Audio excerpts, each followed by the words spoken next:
So here is the whole production line, include PCB recycling machine and alumina capacitor recycling machine.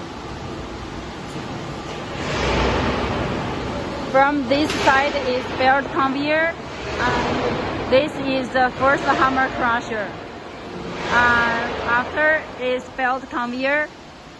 After crush, you can look the PCB board be crushed to small particles, and this is the magnetic separator. It can remove the iron. You can see that is the iron output. After remove iron, the rest pieces will go into the second hammer crusher.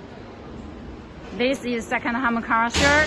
It will crush the pieces to powders and will be transferred. The powder will be transferred by this wind conveyor to this is a vibration screen. And after control, the powders will go into this is the air separator. Air separator will separate the metals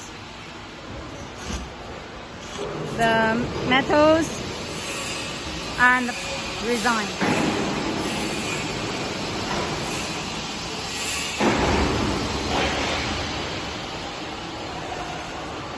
Resin will go to the electrostatic separators to separate metals and the rest of resin.